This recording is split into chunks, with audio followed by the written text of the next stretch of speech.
বন্ধুরা কিছুক্ষণ পর শুরু হতে যাচ্ছে বাংলাদেশ ভার্সেস সাউথ আফ্রিকার ম্যাচটি। বাংলাদেশের এটি দ্বিতীয় ম্যাচ।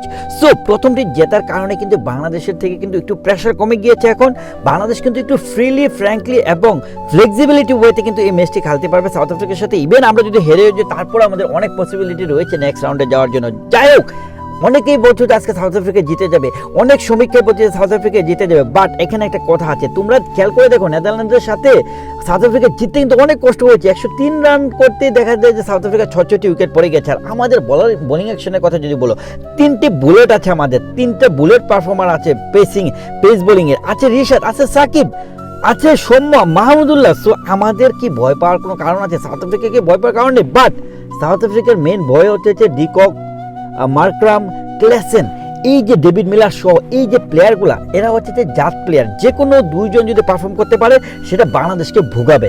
কিন্তু বন্ধুরা তোমাদেরকে একটা ক্লিয়ার কথা বলি, দেখো বাংলাদেশের যদি তুমি সিচুয়েশনটা চিন্তা করো, বাংলাদেশের মেন প্রবলেমটা কোথায় হচ্ছে, বাংলাদেশের ব্যাটিংয়ের প্রবলেমটা কোথায় হচ্ছে? প্রবলেম হচ্ছে প্রথম তিনজনই প্রবলেম হচ্ছে। প্রতি ম্যাচে ওপেনিং জুটিতে তেমন কোনো পারফর্ম করতে পারে না। মানে হচ্ছে যে টপ অর্ডার ব্যাটসম্যান শান্ত পারফর্ম করতে পারছে না, লিটন পারফর্ম করতে পারছে না। হ্যাঁ, লাস্ট ম্যাচটি ভালো করেছে সৌম্য, তামিম এবং শান্ত, লিটন, এই চারজন যদি আমাদের বেসটাকে যদি একটু স্ট্রং করে দিতে পারে সাউথ আফ্রিকার জন্য it gonna be really difficult.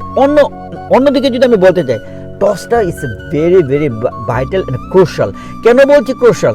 দেখো প্রত্যেকটা ম্যাচে কিন্তু যারা টসে জিতে যাচ্ছে তারা বেনিফিট পাচ্ছে। একমাত্র পাকিস্তানকেই দেখলাম যে এমন বাজেভাবে এসে শেষ মুহূর্তে হেরে গেল। যাই হোক, তুমি যদি বাংলাদেশের কথা বলো, আজকে বাংলাদেশের জেতার পসিবিলিটির কথা যদি বলো 40-60। যদি বাংলাদেশ টসে জিতে যায় তাহলে আমি বলবো 50-50। বাংলাদেশ যদি ওপেনিং স্লট থেকে শুরু করে প্রথম চারজন ব্যাটসম্যান যদি মোটামুটি মানে 60-70 রানও যদি করে আসতে পারে, still we have the big possibility.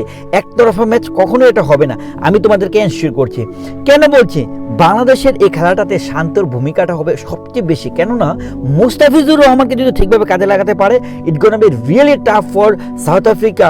কেননা মুস্তাফিজুর রহমান সে আইপিএল থেকে শুরু করে MS ধোনির ছোঁয়া পাওয়ার পর থেকে কিন্তু সে একজন ডিফারেন্ট বলার এবং ডিফারেন্ট পার্সন হয়ে গিয়েছে। তুমি যদি খেয়াল করে দেখো, সেই পুরনো মুস্তাফিজ কিন্তু এখন সেই রকম ধারালো বোলিং করছে। তো আমি তোমাদেরকে বলবো, এই ম্যাচটি তোমরা কখনোই ভাবো না যে সাউথ আফ্রিকা একতরফাভাবে জিতে যাবে। There is no way.